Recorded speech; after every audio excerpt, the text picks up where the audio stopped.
Mission selection 2027 और इस series के अंदर आज है हमारा 5th नंबर क्लास और बात करेंगे हम लोग एक इंपॉर्टेंट टॉपिक प्रॉफिट लॉस, लाभ और हानि। और ये टॉपिक बहुत इंपॉर्टेंट है। कई सारे एग्जाम्स में इसके 3 से 4 क्वेश्चंस और लगभग 1 से 2 क्वेश्चन तो लगभग हर एग्जाम में मिलेंगे अगर ये सिलेबस में है तो। प्रॉफिट लॉस को समझना है तो डेफिनेटली ये वीडियो जो बहुत छोटा सा है, अगर आप इसके फाउंडेशन को ठीक करना चाहते हैं तो वीडियो काफी है। मैं केवल कॉन्सेप्ट की बात करूंगा इस वीडियो में और प्रैक्टिस हम लोग करेंगे 15 अगस्त को। 15 अगस्त को एक 10 घंटे एक 500 क्वेश्चंस की बहुत ही बेहतरीन क्लास आ रही है जिसमें जितने भी वेरियस काइंड ऑफ एग्जामिनेशन है उनके सारे क्वेश्चंस को कंबाइन करके 500 प्लस क्वेश्चन एक ही दिन में 10 घंटे लगातार पढ़ाई करेंगे। 15 अगस्त को ज्वाइन करना ना भूलें। दिन में 1 बजे से ये क्लास स्टार्ट हो जाएगी। चलिए, बात करेंगे हम लोग इस टॉपिक की और ये टॉपिक बहुत ज़्यादा इंपॉर्टेंट है। इस टॉपिक में हम लोग कई सारी चीज़ सीखने वाले हैं। हमारे टॉपिक का नाम प्रॉफिट एंड लॉस या शॉर्ट में इसको पी एंड एल बोलते हैं, प्रॉफिट एंड लॉस। इसको समझने के लिए हमें कुछ चीज़ें या कुछ टर्म्स पहले से हमारी अच्छी होनी चाहिए।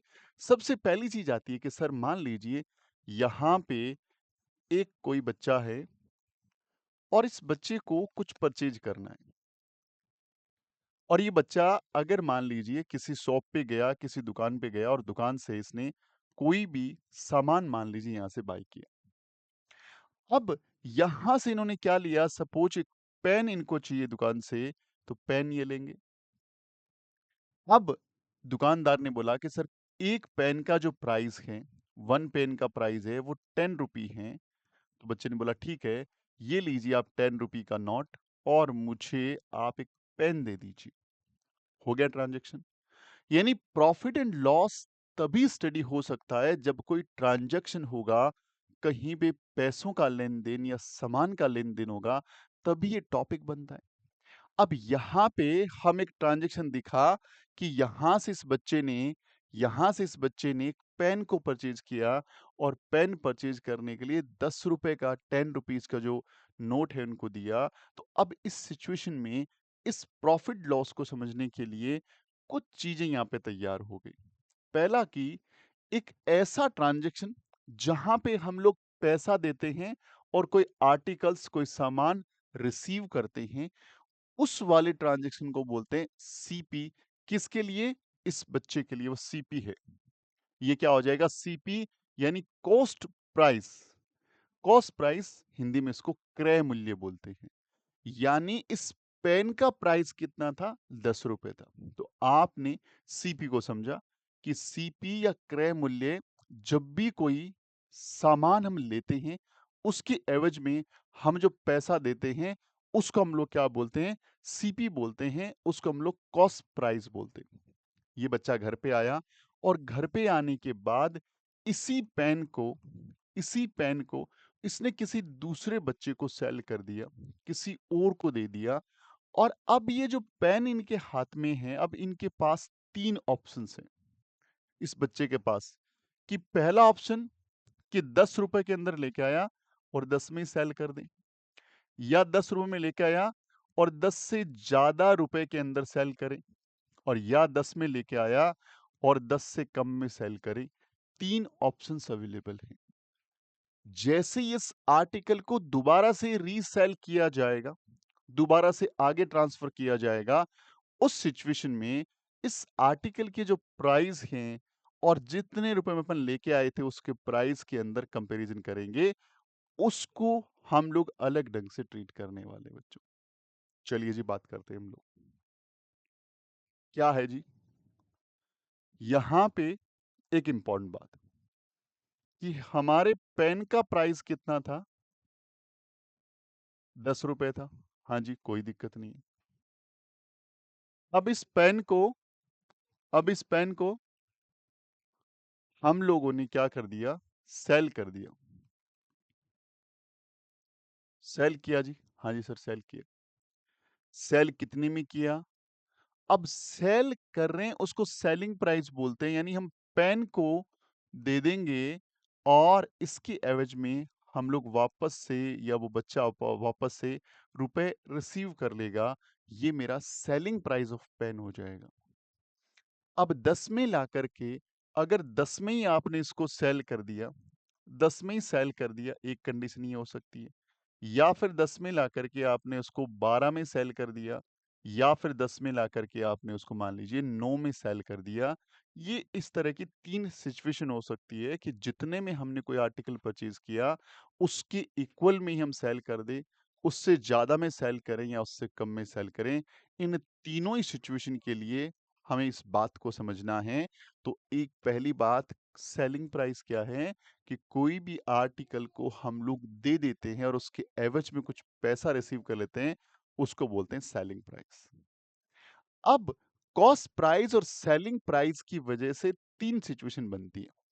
पहली कि सर कॉस्ट प्राइस और सेलिंग प्राइस बराबर हैं। सर कॉस्ट प्राइस और सेलिंग प्राइस में सेलिंग प्राइस बड़ा है और कॉस्ट प्राइस और सेलिंग प्राइस में कॉस्ट प्राइस बड़ा है। 3 सिचुएशन हो सकती हैं। अगर जितने में लाए, उतने में सेल कर दिया, तो यहाँ तो कोई बात ही नहीं है। इस कंडीशन को बोलते हैं no loss, no profit. No loss, no profit. और अगर सेलिंग प्राइस बड़ा है, मैं पेन 10 में लाके 12 में सेल कर रहा हूं, तो मेरी पॉकेट में 2 रुपए आ रहे हैं, यानी इस सिचुएशन को बोलते हैं प्रॉफिट। क्या बोलते हैं? प्रॉफिट बोलते हैं। अगर मैं ज्यादा में लाके कम में सेल कर रहा हूं, तो इस कंडीशन को बोलते हैं मेरे बच्चे लॉस। क्या बोलते हैं? लॉस।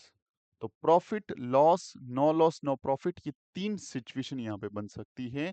और तीनों ही सिचुएशन जो बनती हैं, केवल और केवल कॉस्ट प्राइस और सेलिंग प्राइस की वजह से बनती है। अब आपको कॉस्ट प्राइस समझ में आ गया होगा कि जिसमें कोई सामान हम लेके आते, उसके अगेंस्ट में हम लोग पैसा देते हैं, this called cost price for me. और हम लोग उसी आर्टिकल को सेल कर देते हैं and I will receive the money, पैसा रिसीव कर लेता हूं, that's called selling price for me. तो कॉस्ट प्राइस और सेलिंग प्राइस का जो कंपैरिजन होता है, उस कंपैरिजन को ही हम प्रॉफिट एंड लॉस में स्टडी करते हैं। तो 3 सिचुएशन हमने देखी कि प्रॉफिट कब होगा, जब सेलिंग प्राइस बड़ा होगा, कॉस्ट प्राइस छोटा होगा। लॉस कब होगा, जब कॉस्ट प्राइस बड़ा होगा, सेलिंग प्राइस छोटा होगा। और दोनों बराबर है, तो नो लॉस, नो प्रॉफिट। ठीक है जी, कोई दिक्कत वाली बात नहीं है।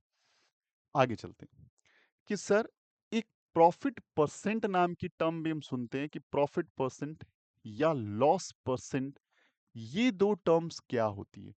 इन दोनों टर्म को हम बहुत ध्यान से समझते हैं और सीखते हैं।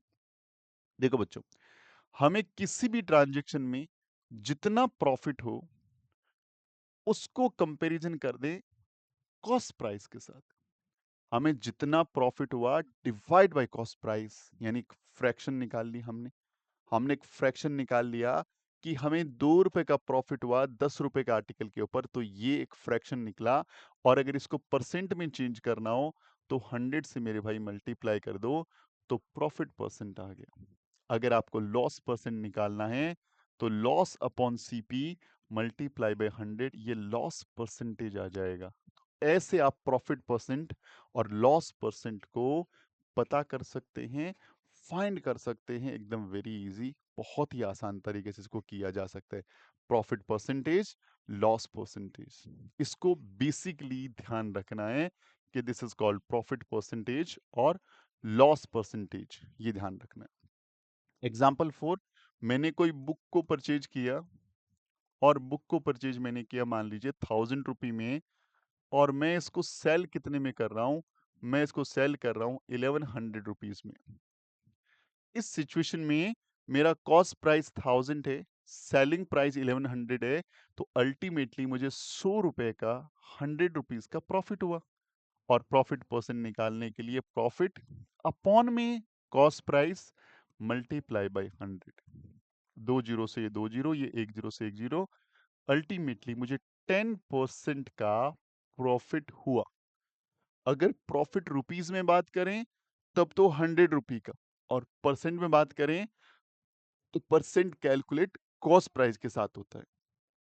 अगर वही 1000 वाली बुक को मैं 800 रुपीज में सेल कर दूं, तो यहाँ पे मुझे लॉस हो रहा है। कितने का लॉस हो रहा है? 200 रुपीज का, क्योंकि 1000 में लाके 800 में सेल कर रहा हूँ।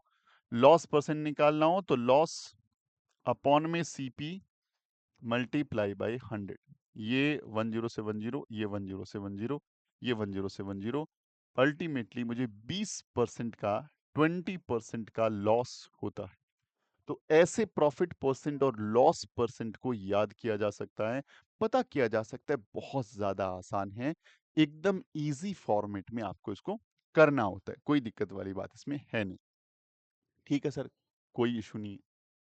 अब इस तरह के जो क्वेश्चंस होते हैं, डायरेक्टली सीधा सीधा फॉर्मूले से नहीं आकर के आपसे कई तरह की सिचुएशन पूछी जा सकती है। आपसे बोल सकते हैं कि सर कॉस्ट प्राइस बताइए। आप कॉस्ट प्राइस बताइए। अगर मेरा सेलिंग प्राइस जो है वो मेरा 1100 रुपीज है, 1100 रुपीज है, और मुझे प्रॉफिट जो हो रहा है वो 10% का हो रहा है। क्वेश्चन क्या है कि सर कॉस्ट प्राइस बताना है, सेलिंग प्राइस मेरा 1100 रुपीज है, प्रॉफिट मुझे 10% का हो रहा है। तो इस सिचुएशन में कॉस्ट प्राइस कैसे निकालें? बच्चों, हमने परसेंटेज जब पढ़ा था, हमने बात को समझा था कि कोई भी नंबर अपने आप का 100% होता है। तो जो भी कॉस्ट प्राइस रहा होगा, हमें नहीं पता क्या रहा होगा, बट वो अपने आप का 100% था। अगर जितने रुपए में मैं उस आर्टिकल को लेके आता उतने ही रुपए में बेच देता तो नो लॉस नो प्रॉफिट। लेकिन ये बोल रहा है कि यहाँ पे 10% का प्रॉफिट हो रहा है। तो जो भी सेलिंग प्राइस रहा होगा मेरे बच्चे, वो क्या रहा होगा? कॉस्ट प्राइस तो उसको मिला ही 100%, 10% उसको एक्स्ट्रा प्रॉफिट मिल गया।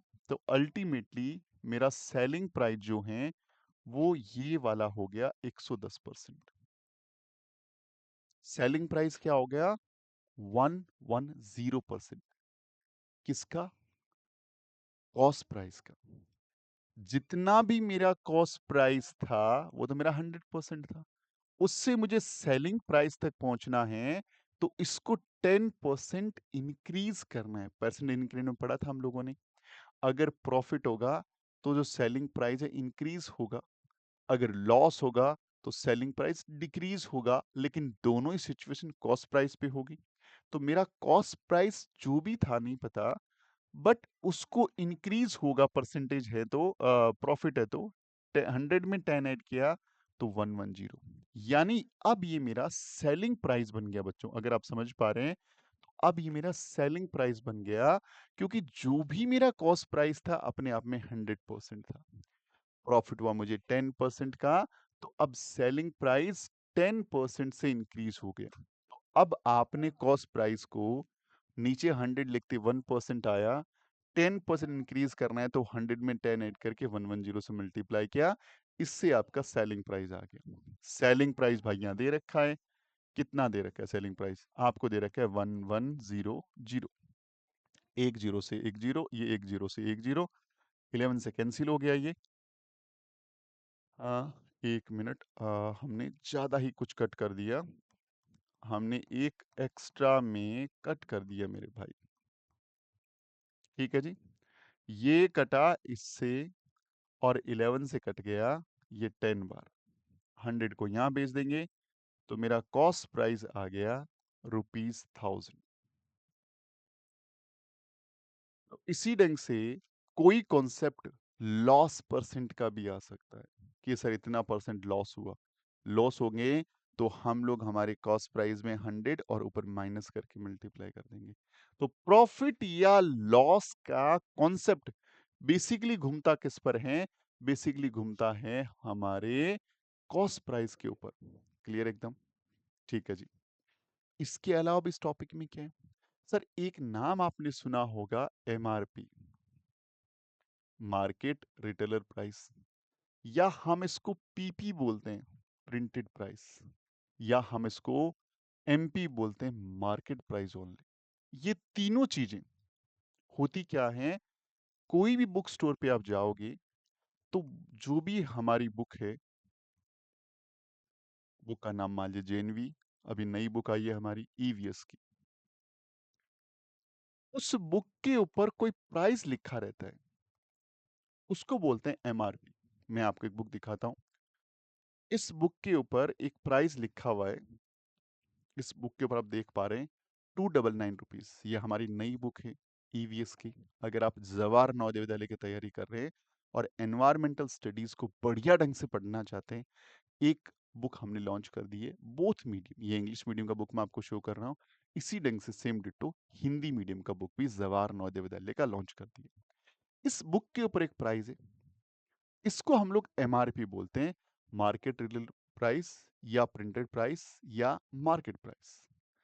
अब इस वैल्यू को मैं हो सकता है कि बुक को मैं जो प्राइस ऊपर लिखा हुआ है उसी पे सेल कर दूं, तो ये हमारा कॉस्ट प्राइस बन जाएगा। लेकिन हमने बोला नहीं यार, कंपटीशन का टाइम है, हमें बुक को थोड़ा सा कुछ प्राइस कम करना पड़ेगा। तो जो भी हमारा मार्केट प्राइस, प्रिंटेड प्राइस या एमआरपी मार्केट रिटेल प्राइस, उसके अंदर में कुछ पैसा हम जो कम करते हैं, जो पैसे में कमी करते हैं, जो पैसे में कमी करते हैं, उसका नाम जो होता है वो डिस्काउंट होता है। उसको हम लोग डिस्काउंट बोलते हैं, उसका नाम डिस्काउंट होता है, यानी छूट बोलते हैं। जैसे ही मैंने बुक का प्राइस दिखाया तो आपने बोला सर इस पे क्या प्राइस ऑफ है, हमें कितना पैसा कम में हम इस बुक को ले सकते हैं। जैसे हमने इस पे 50% ऑफ कर रखा है, फिलहाल 50% ऑफ कर रखा है हमने। तो ऑफ होता है या जो छूट होती है या डिस्काउंट होता है, वो हमेशा इस प्राइस पे होता है बच्चों, पहला तो ये समझना है। और जितना पैसा हम कम कर रहे हैं, जितने रुपए हम कम कर रहे हैं, जितनी वैल्यू हम कम कर रहे हैं, उसी को हम लोग कमी या डिस्काउंट या छूट हिंदी में बोलते हैं। समझ पा रहे हैं आप? मान लीजिए एक रिटेलर स्टोर वाला है, बंदा है, और ये अपनी दुकान में किसी आर्टिकल का प्राइस इसने रखा 800 रुपीज, उसके ऊपर प्रिंट है बुक के ऊपर, और इन्होंने बोला कि मैं इस पे 20% का डिस्काउंट दे रहा हूं। 20% डिस्काउंट में अब इसका सेलिंग प्राइस 800 तो नहीं रहा ना, क्योंकि कुछ पैसा कम कर दिया। इसका प्राइस कितना था बुक के ऊपर लिखा हुआ 800, और डिस्काउंट दिया तो 100% ये वैल्यू थी। उसमें से जितने परसेंट का डिस्काउंट दिया, अगर 1% का डिस्काउंट होता तो ऊपर 99 लिख देता, एक माइनस करके। 2% का डिस्काउंट होता 98 लिख देता, 3% में 97। अल्टीमेटली नीचे वाले में से जितना परसेंट का छूट है वो माइनस करना है। मुझे 20% का डिस्काउंट, तो 100 में से 20 करूंगा तो 80 लिख दूंगा ऊपर। इतना डिस्काउंट मिल गया। एक जीरो से ये एक जीरो कैंसिल, एक जीरो से एक जीरो कैंसिल, 8 8 जा 64, तो ये 640 इतने रुपए के अंदर बुक को दे रहा है। यानी ये इसका सेलिंग प्राइस हो गया, ये इसका सेलिंग प्राइस हो गया। तो 800 एमआरपी था, मेरा कॉस्ट प्राइस नहीं था। मैंने इस पे डिस्काउंट दिया और मैंने इसको डिस्काउंट के बाद सेल कर दिया, it become my selling price. ये मेरा क्या बन गया? ये मेरा सेलिंग प्राइस बन गया। अब क्या दुकानदार हर बार डिस्काउंट ही करते रहते हैं? क्या इसमें इतना मैक्सिमम डिस्काउंट रहेगा? वो एक चीज को बहुत बढ़िया से लिख करते हैं, जो भी बिजनेस करते हैं। मान लीजिए मैं एक पेन का एग्जांपल लेता हूं। आपने क्या किया कि एक पेन के ऊपर एमआरपी लिखा हुआ था 100 रुपीज, 100 रुपीज का अच्छे वाला पेन था, बढ़िया चलता था वो। अब आप इसको 100 में थोड़ी परचेज करेंगे। आप बोलेंगे सर मैं तो इसको बल्क में ले रहा हूँ, बहुत ज्यादा पेन एक साथ उठा रहा हूँ, तो इसका प्राइस बताएं। तो यहाँ पे जो भी वेंडर था, जो भी विक्रेता था, उसने दुकानदार को, शॉपकीपर को क्या किया, ये पेन 80 रुपीज में दे दिया। ठीक है जी, कोई दिक्कत नहीं। अब इस दुकानदार के लिए कॉस्ट प्राइस तो मेरे बच्चे 80% ही है। कॉस्ट प्राइस तो 80 में लेके आ रहा है। अब दुकानदार पेन को लेके आया, अपनी दुकान पे रखा। जो भी लोग यहाँ पे परचेज करने आते हैं, खरीदने कुछ आते हैं, तो पेन को देखा, पेन अच्छा लगा, तो पेन पे रुपए लिखे हुए थे 100। तो जिसने भी लेना था, स्टूडेंट ने या पेरेंट्स ने, उसने बोला सर कुछ तो पैसे कम करो, हम आपके बहुत पुराने ग्राहक हैं, हम रेगुलर आपकी दुकान से सामान लेके जाते हैं, कुछ पैसा कम करो, यानी they are demanding offer, they are demanding discount या छूट के लिए वो आपको बोल रहे हैं। अब आपको ये पता है कि इस पे 100 रुपीज लिखा हुआ है, लेकिन मैं पेन लाया हूं 80 रुपीज में, मैं कुछ छूट करके भी बेचता हूं तो मुझे प्रॉफिट होगा। आपने बोला ठीक है सर, मैं इस पे, आप मेरे पुराने ग्राहक हैं तो मैं आपको 10% का डिस्काउंट अवेलेबल करा दूंगा। 10% का डिस्काउंट, डिस्काउंट इस पे नहीं होगा, डिस्काउंट हमेशा एमआरपी पे होता है जो लिखा रहता है। तो मैंने बोला इसका 10% निकाल लेते हैं, 10% निकाला, ₹10 आ गया, 10 रुपीज कम किया। जैसे ही 10 रुपीज कम किया तो 100 वाला पेन अब 10 कम करने के बाद 90 में सेल कर दिया। यानी यहां पे जो शॉपकीपर था, यहां पे जो शॉपकीपर था, उसके लिए कॉस्ट प्राइस सीपी कितना था 80, और सेलिंग प्राइस कितने में सेल किया, एसपी कितना था 90। इस सिचुएशन में आपसे बोला जाए कितने रुपए का प्रॉफिट हुआ तो आप बोलेंगे सर 10 रुपए का प्रॉफिट हो गया, 10 रुपीज का प्रॉफिट हो गया। एकदम सही बात है, इसको 10 रुपए का प्रॉफिट हुआ, इसको 10 रुपीज का प्रॉफिट हुआ। ठीक है, आपसे पूछे प्रॉफिट परसेंट बताओ, प्रॉफिट परसेंट बताओ, प्रॉफिट परसेंट बताओ, प्रॉफिट परसेंट बताओ, प्रॉफिट परसेंट बताओ। तो क्या करोगे, 10 रुपीज का प्रॉफिट है, किस पे है, 80 पे। ये कैलकुलेशन 80 पे होगी, क्यों, क्योंकि मेरा कॉस्ट प्राइस तो 80 ना, इस पे लिखा 100 रहा है, चाहे सेल किस पे हो वो अलग बात है। परसेंटेज प्रॉफिट की बात करें या लॉस की बात करें, हमेशा सीपी पे होता है। तो मेरा सीपी, मेरा कॉस्ट प्राइस 80 है, और मल्टीप्लाई कर दूंगा इसको 100 से, ये 10 से ये 10, अब ये 100, और 100 में अगर मैं 8 का डिवाइड लगाता हूं तो 12.5 आता है। आप ये बात समझ पा रहे होंगे प्रॉपर ढंग से, कैसे आया, पहले 1 फिर 20, फिर okay okay okay okay okay, आप थोड़ा छोटा कर लो इसको, 4 से डिवाइड कर दो 25 टाइम, 4 से डिवाइड कर दो 2 टाइम। अब देखो 12.5 आपका निकल के आ गया। इस ढंग से चीजों को बहुत ही ज्यादा ध्यान से आप करते हैं तो चीजें समझ पाएंगे। तो हमने डिस्काउंट समझ लिया, हमने कॉस्ट प्राइस, सेलिंग प्राइस, सारा कुछ समझ लिया। इस तरह के क्वेश्चंस आते हैं। कई बार क्या होता है, दुकानदार आपको कंफ्यूज करने के लिए अपनी दुकान के ऊपर कुछ सक्सेसिव डिस्काउंट्स लिखते हैं। यानी एक तो होता है कि सर इसकी, इस दुकान के ऊपर मुझे 20% और 20% के दो सक्सेसिव डिस्काउंट मिल रहे हैं, और दूसरा दुकान वाला बोल रहा है कि मैं 40% का डिस्काउंट दे रहा हूं। दिखने में दोनों एक जैसे, एक दुकानदार बोल रहा है कि आई एम गिविंग फ्लैट 40%, दूसरा बोल रहा है कि सर 20% के दो डिस्काउंट दूंगा, सक्सेसिव डिस्काउंट दूंगा। तो मेरे लिए कौन सी शॉप अच्छी है, कहां से मुझे परचेज करना चाहिए, तो दोनों को निकालते हैं।